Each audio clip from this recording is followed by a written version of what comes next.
almost psychotic, borderline sector in their psyche where they're more autistic and incapable of love, they just haven't had enough analysis.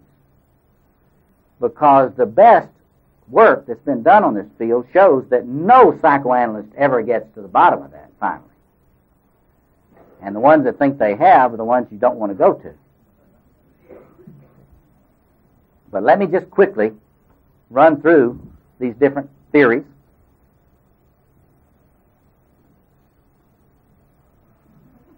We're doing all right. Now let me just give you what I would define as the psychological root of human evil. I'm just going to bracket all that non-human evil. I'll let the theologians that are interested in all those niceties of the arguments deal with that non-human evil, earthquakes and all that stuff. I'm just going to deal with human evil. The fundamental mechanism of human evil, psychologically speaking, is pathological, infantile grandiosity. Pathological, infantile grandiosity. Now, the interesting thing is that in the different schools of psychoanalytic thought, the different major schools, they all have a feeling for this. Some better and more clearly than others. But that is to say that whatever this is that is behind and fueling compulsive, destructive human acting out in all sorts of ways, and I will get into this in detail in the lecture on discernment, and helping us look for signs of pathological infantile narcissism in ourselves. Because there are ways to dig that stuff up in your own self-scrutiny. But for now, very simply, there is this sort of 2 to 3 year old high-chair tyrant in the psyche. And it's really in there. And the interesting thing, according to psychoanalytic theory, it's in everybody. And it is within. And it has certain recognizable forms it expresses itself in. Now let's go back to classical psychoanalytic theory. Now, just very briefly, notice the characteristics of the two major structures that the human ego has to struggle with in Sigmund Freud's early classical psychoanalysis. Here you've got the little human ego embattled on two sides. On the one side, the superego, or we'd call it the conscience. Some would call it the bad moral conscience. On the other side, the id, or the it, the instinctual, the primitive, primary process instinctual drives. What do they have in common? Well, they make totalistic claims. They make perfectionistic claims. They make grandiose claims on the ego. What are the grandiose claims of the id? It's very simple. According to Freud, the id in you wants to eat everything it can see, including you, and it wants to screw everything, male or female, animal, vegetable, or mineral. And if you study, as I have, the sexual so-called perversions, you will find that human beings, see, contrary to what we nice folks like to look at, human beings manage to, following the drives of the id, to engage in sexual behaviors with everything. And that is the id acting out. It wants to have sex with everything. It's the thing that fuels that so many men, so little time, so many women, so little time of the promiscuous personality.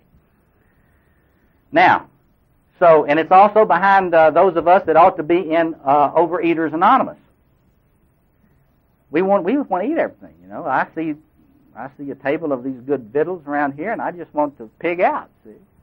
And it doesn't matter that I don't need it. I want to eat some more. It's so good.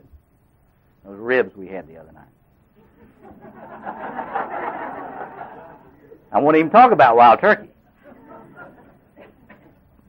Now, the superego. How is it grandiose? Well, it makes grandiose claims on you to be perfect. The superego is even brilliant enough to make grandiose claims about your being perfect in your sexuality. And there are a lot of folks, you know, they've read The Joy of Sex and the Joy of Sex Revisited and The Joy of Sex 3 and The Joy of Sex 4. And every time they make love, they think, boy, I tell you, that was about a 4 on it. And they never can get into the garden because, you know, if you're in the garden, you don't count. You know? Think about that one. Got to think about that. But the superego is never satisfied with you. And one of the things you need to know if you're one of these ambitious professional types, you know that you're going to write a lot of books or make a lot of money or get real successful in your profession, you know, get a big church or whatever it is. What you're going to discover is that no matter how many books you write, no matter how much money you make, no matter how many homes you own, no matter how many branches of your business you've got, there's going to be a part in your psyche that's going to say, yeah, you're not much. You're really a failure. Why don't you take a cocaine overdose? A lot of people. In fact, the more creative you are, the more that voice speaks. And the more successful you are creatively, the more danger you have from that voice. Because the more successful you are, you begin to realize, my God, I'm not ever going to be able to quiet this voice. That's why so many entertainers commit suicide. That's why so many successful professionals become drug addicts and alcoholics.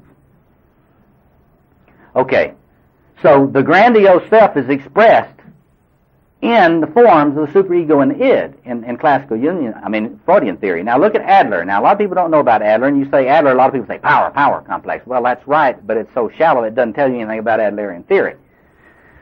The genius of Adlerian theory is their intuition that behind every inferiority, you know, they coined the inferiority complex. Everybody knows that word, but very few people know superiority complex.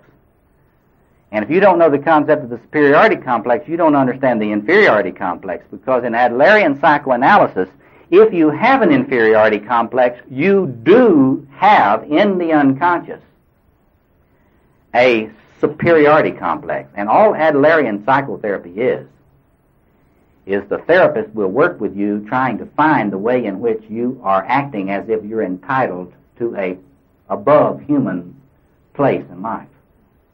That's all Adlerian therapy is. They're going to try to help you rejoin the human race. Get down off of your high chair.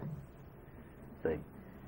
And so what is known today in avant-garde circles as the grandiose exhibitionistic self-organization, Adler discovered years ago. They always come up with Adler's ideas and think they invented them. But the superiority complex is that great presuming self within which always beats you down and always depreciates you and other people and is never satisfied with you or other people. So there's the infantile grandiosity in Adlerian theory. If I had more time, I'd go into it more. But let's go on to the object relations theorist.